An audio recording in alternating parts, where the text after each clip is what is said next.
Hello, everyone, and welcome to our Travel Talk Tuesdays with topics and tips with me, Robert, your favorite travel advisor.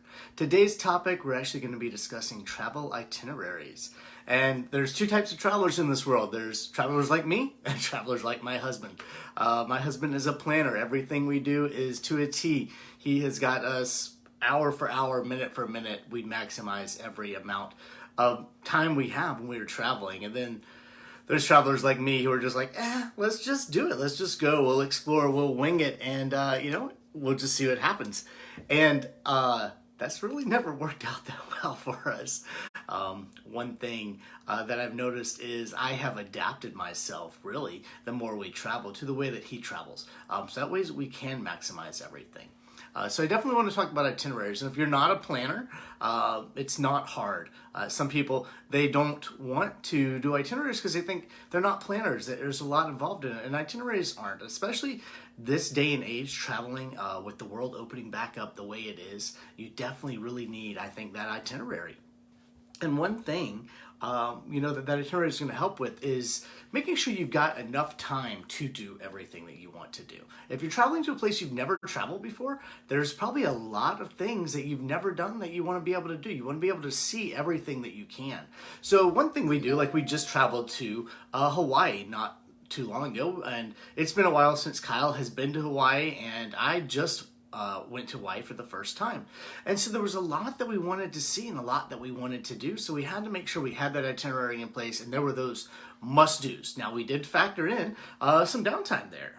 We factored in, hours here, hours there each day to just relax and kind of do whatever and explore. But we did have those times set to see those big points, that we wanted to see. And so when I plan travel for people, or when any travel advisor plans travel for people, I think one of the biggest things that we do is going to be your itinerary to ensure that when you're getting out there, you are experiencing everything that you want to experience. So one rule of thumb that I use for our personal travel is, where are you going and what are your must-dos? Make a list of what you must do. You have to see this, you have to see that, you have to see that. Because you're traveling that destination for a reason. And you want to make sure that the reason you're going, you end up doing it. A lot of times, some of us can get very caught up in the moment that, we're out there, we're experiencing, oh my God, we're just overwhelmed by everything. And we totally forget the one thing that we wanted to see while we were there. Because we're just so overwhelmed with everything, especially in a new location. So itineraries are definitely going to be key. One thing to remember too is your dining. So when it comes to your itineraries, you need to know, hey, am I going to be at the airport on time? Have I left enough room in my planning to ensure, in case my flight's delayed, or maybe my flight's early, or my flight gets pushed? Do I have enough time, or have I scheduled myself where I have no wiggle room? Second thing is transportation to and from locations. If you are flying and you're not wanting to park at the airport, have you arranged to have someone take you to the airport or pick you up? Whether that be a friend, a family member, or are you calling an Uber or a taxi? Another thing is when you get to where you're going, transportation on the back end of that. So how are you getting from the airport to wherever you're going to? Are you going to need to do a rental car? Are you going to be planning for transportation? Is there a provider that is including transportation in your stay? Those are things you need to think of when you're planning these itineraries. And when it comes to food, that's going to be another thing. And we have heard more and more from people that are traveling, whether that be here domestically or even internationally, especially down into the Caribbean. The world is opening back up. People are wanting to travel. They're wanting to do things, but there's that supply and demand that is going on that I spoke about a couple weeks ago. And that supply and demand is, a lot of people want to eat at these restaurants. They just don't have the clientele to operate these restaurants. Okay, it's not that people aren't wanting to work. I think people are wanting to work, but they were closed for so long, they went and found other jobs, and they just aren't, now back at that job they were at. We experienced that when we went down to Jamaica. Down in Jamaica, there was a staffing issue. We had enough staff, things were not an issue, but you were on island time. You were definitely on island time because things were taking a little bit longer just due to the staffing that they have. So you need to take that into account. So these going out to restaurants and being in and out in an hour, maybe that's not going to happen. So maybe when you're planning your itinerary, you need to plan a block of time, maybe 2-3 hours for food. I know just locally here in Orlando, we went down on, it was a Tuesday night. We went to a restaurant around the corner. We walked in at 8:30 and it was an hour and a half wait just to be seated on a regular Tuesday night just due to staffing. So that's something to keep in mind. And another thing that I would recommend when traveling with this itinerary is when you're planning your schedule of when you're going to be back at work. So you're planning that vacation time at work. Plan a day on the back end of your vacation. So if you get back on a Monday, plan Tuesday as a decompressed day and plan to be back at work, sometime Wednesday or after, not knowing what your schedule is. I would not try to go back to work the next day. I used to do that. I'm not saying if you can do it, kudos to you. I used to be able to do it, but I've noticed as I've gotten older, that has become a lot harder to do.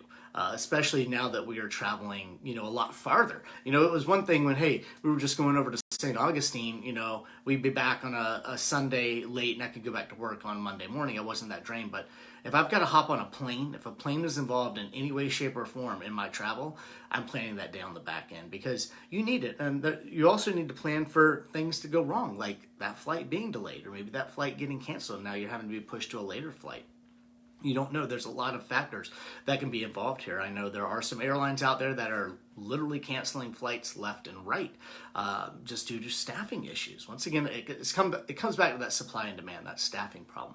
So you definitely want to keep that in mind. And I would encourage you to work with a travel advisor on your itinerary. Let your travel advisor do the heavy lifting there. They're going to be able to do the research. Give them that list and say, hey, I've got to see...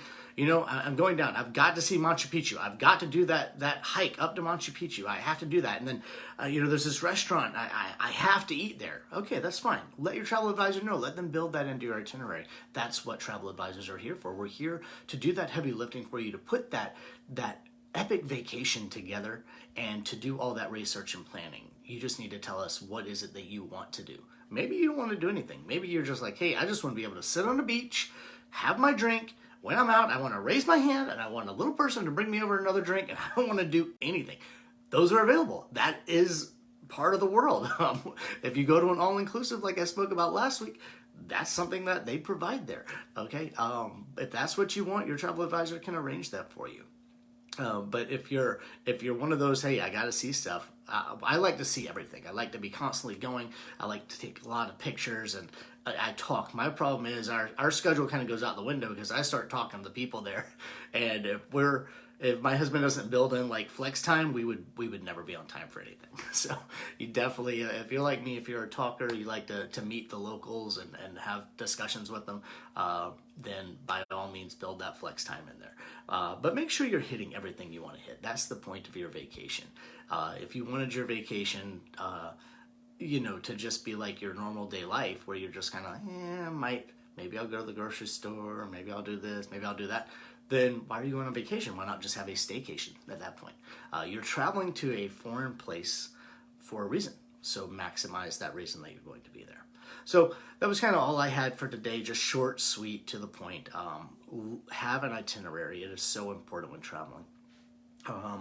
And another thing is with these itineraries, don't make them so rigid that they can't be flexed around. Okay, build that extra time in there.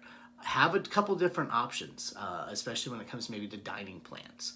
For those dining plans, say, hey, this is my A that I want to eat at, but if that's not available, I can always eat at B, and know what you're getting into. So, as always, I would like you to go and see the world before you have to leave the world. Thanks, everybody, and we'll see you real soon.